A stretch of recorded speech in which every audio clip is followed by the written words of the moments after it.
আসসালামু আলাইকুম ওয়া রাহমাতুল্লাহি ওয়া বারাকাতুহু। সম্মানিত দর্শকবৃন্দ, ভাই ও বোনেরা, যে যেখান থেকে দেখছেন সকলকে ধারাবাহিক বিষয়ভিত্তিক আলোচনায় সকলকে শুভেচ্ছা ও অভিনন্দন ও স্বাগত।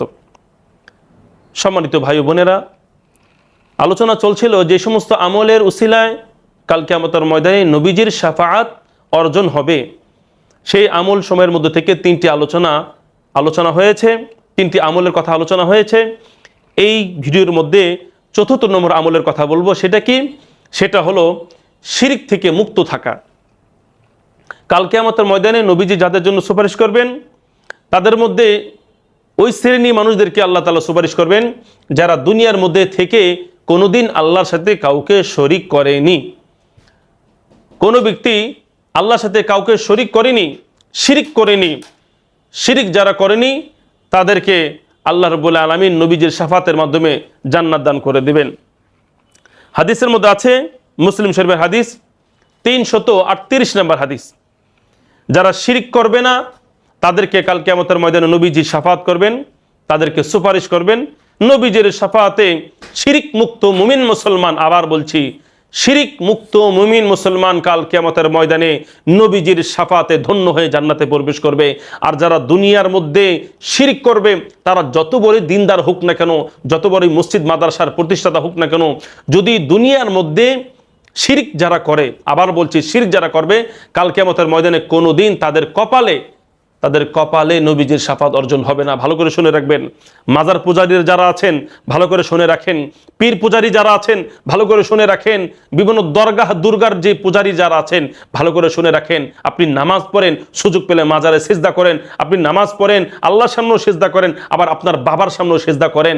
আপনি এগুলো বাদ দেন, এগুলো বাদ দিয়ে একেবারে খালেস দিনের দিকে ফিরে আসেন। গায়রুল্লাহর সামনে সিজদা করা বন্ধ করুন।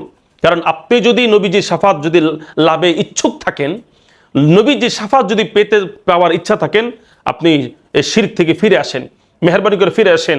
যারা শিরক করছে তাদেরকে আমরা বোঝানোর চেষ্টা করব। কারণ আল্লাহ নবী বলেন, ওয়া ইন্নী ইখতাবাতু দাওয়াতি শাফাআতান লিউম্মতি ইলা ইয়াউমিল কিয়ামা। নবীজি বলেন, আমি আমার একটি দোয়া সুপারিশ, আমার উম্মতের সুপারিশ করার জন্য আমার একটি দোয়া আমি রেখে দিয়েছি। সুবহানাল্লাহ বিহামদিহি। দেখেন, প্রত্যেক নবীরা দুনিয়ার মধ্যেই তাদের উম্মতের জন্য সুপারিশ করেছেন, পেয়ে গেছেন।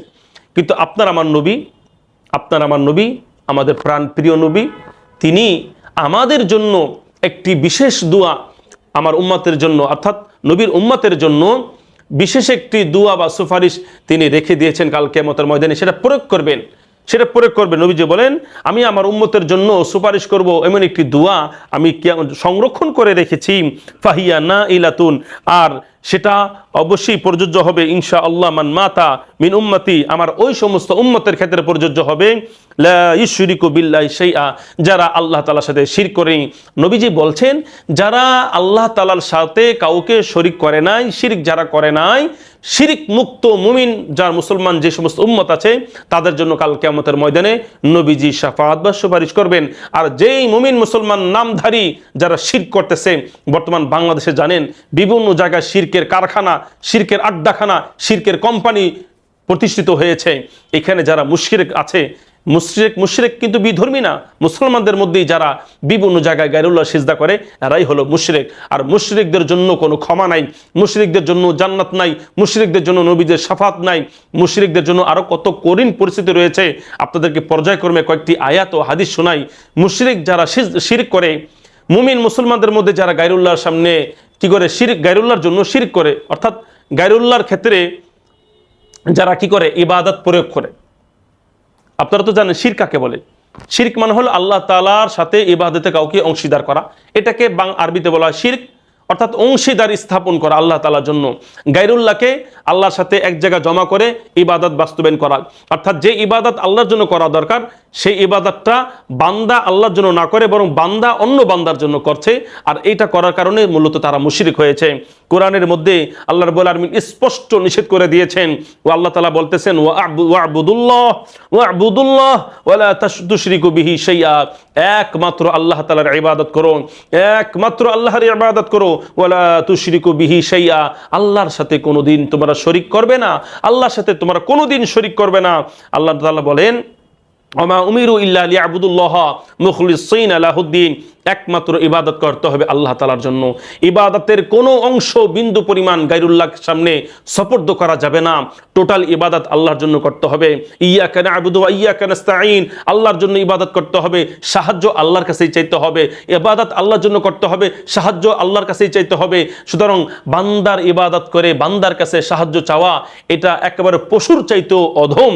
যারা আল্লাহ ছাড়া মানুষের কাছে কবর গিয়ে, বাবার সামনে, মাজারের সামনে যারা গিয়ে বলে বাবা আমাকে একটা সন্তান দাও, বাবা আমাকে একটা ভালো পাত্রীর ব্যবস্থা করে দাও, বাবা আমার দোকানে একটা ভালো ব্যবস্থা করে দাও, বাবা আমার একটা চাকরির ব্যবস্থা করে দাও, বাবা আমার ছেলে হচ্ছে না একটা ছেলে দাও, বাবা আমার মেয়ে হচ্ছে না একটা মেয়ে দাও, কান্না করে করে সারা জীবন কপাল ফাটিয়ে ফেলবেন সেজদা করে করে কপালে, কিন্তু আপনি দুনিয়া তো পাবেন না, কাল কিয়ামতের ময়দানে পাবেন না। যারা আল্লাহ ছাড়া অন্যতর কাছে এমন সাহায্য চায় যেটা বান্দার পক্ষে সম্ভব নয়, সে কি করলো? শিরিক করলো। এই জন্য ইয়াকা না'বুদু ওয়া ইয়াকা নাস্তাঈন শুধু নামাজের মধ্যে নয়, আমরা শুধু এটাকে নামাজের জন্য বানিয়ে ফেলেছি, নামাজের মধ্যে নয়, সর্বক্ষেত্রে ইয়াকা না'বুদু ওয়া ইয়াকা নাস্তাঈন, সর্বক্ষেত্রে ইয়াকা না'বুদু ওয়া ইয়াকা নাস্তাঈন।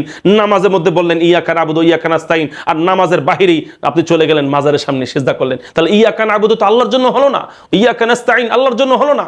একমাত্র যদি ইয়াকা ইবাদত যদি আল্লাহর জন্য হয়, তাহলে এই ইয়াকা না'বুদু সর্বক্ষেত্রে আল্লাহর জন্য হবে। যদি একমাত্র ইবাদত আল্লাহর জন্য হয়, তাহলে ইয়াকা নাস্তাঈন একমাত্র আল্লাহ তাআলার জন্য হবে। বন্ধুরা আমার, আল্লাহ রাব্বুল আলামিন কোরআনে বলেছেন লা তুশরিক বিল্লাহ ইন্না শিরকা লা যুলমুন আযীম, লা তুশরিক বিল্লাহ, সিজদা করবা না, সিজদা করবা না, ইন্না শিরকা লা যুলমুন আযীম, কারণ শিরকের মতন ভয়াবহ অপরাধ আর একটিও নেই, আর একটিও নেই। সমস্ত অপরাধের ক্ষমা আছে। যারা ভিডিও দেখছেন সকলকে বলছি কোরআনের আয়াত দিয়ে, সমস্ত অপরাধের ক্ষমা আছে, কিন্তু একটা অপরাধের ক্ষমা নাই যতদিন পর্যন্ত তওবা করে না মারা যাবে। সেটা কি জানেন? সেটা হলো শিরক বিল্লাহ। শিরক বিল্লাহ, আর শিরকু ফিল ইবাদাতিল্লাহ, আর শিরকু ফি উলুহিয়াতিল্লাহ, আর শিরকু ফি সিফাতিল্লাহ। এই শিরকের কোনো ক্ষমা নাই। আল্লাহ তাআলা বলেছেন ওমা ইউশরিক বিল্লাহ ফাকাদ দাল্লা দালালাম বাঈদা, যারা শিরক হলো সে একেবারে চূড়ান্ত পর্যায়ের পথভ্রষ্ট হয়ে গেল। ইন্নাল্লাহা ইয়াগফিরু, আল্লাহর কোরআনের মধ্যে আছে যে আল্লাহ রাব্বুল আলামিন ক্ষমা করে দিবেন, ক্ষমা করে দেবেন, শিরক ছাড়া সমস্ত অপরাধের ক্ষমা করে দেবেন। শিরকের ক্ষমা হবে না, শিরকের ক্ষমা হবে না। এরকম ভাবে বন্ধুরা আমার কোরআনের মধ্যে আছে মান মাতা ওয়া হুয়া ইয়াদউ দুনাল্লাহ নিদ্দান দাখালান নার, যে ব্যক্তি আল্লাহ তাআলার সাথে কাউকে শরীক করলো, সমকক্ষ বানালো, কাউকে সমকক্ষ বানালো, অর্থাৎ আপনি যখন আপনার বাবাকে বলছেন বাবা আমাকে একটা ছেলে দাও, এই কথা যখন আপনি বললেন তখনই আপনি আল্লাহর সাথে তাকে শরীক করলেন।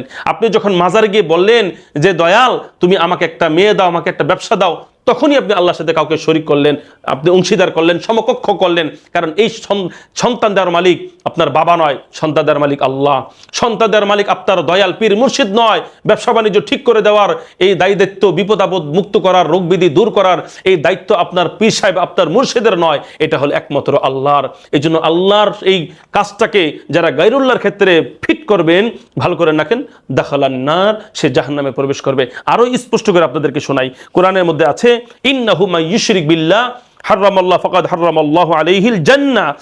আল্লাহ তাআলা কোরআন স্পষ্ট করে বলে দিয়েছেন সূরা মাইদার 72 নম্বর আয়াতে, ইন্নাহু মান ইউশরিক বিল্লাহ, যারা আল্লাহর সাথে শরীক করবে, হারামাল্লাহু আলাইহিল জান্নাহ, তার জন্য জান্নাত হারাম হয়ে যাবে, ওয়া মাওয়াহুন নার, তাদের জন্য জাহান্নাম, তাদের ঠিকানা জাহান্নাম, তাদের ঠিকানা জাহান্নাম। সুতরাং আমাদের বাংলাদেশে ভাই বোনের যারা আছেন, বিভিন্ন মাজারের ভক্ত যারা আছেন, পীরের ভক্ত যারা আছেন, বিভিন্ন বস্তুর ভক্ত যারা আছেন, পাথরের ভক্ত যারা আছেন, বিভিন্ন স্থানের ভক্ত কি বলে যারা ভক্ত আছেন, আপনাদের ভালো করে বলে দিচ্ছি, কানের মধ্যে ঢুকান, যাই করেন না কেন, যত বড় গুনাহ আছে করেন, কিন্তু শিরক করবেন না।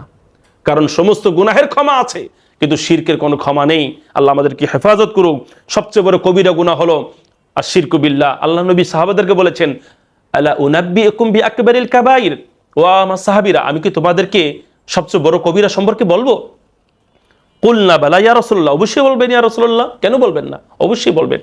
তো তখন আল্লাহ নবী বললেন আল ইশরাকু বিল্লাহ, আল ইশরাকু বিল্লাহ, আল্লাহ তাআলার সাথে শরীক করা সবচেয়ে বড় অপরাধ, জঘন্যতম অপরাধ, ক্ষমা মুক্ত অপরাধ।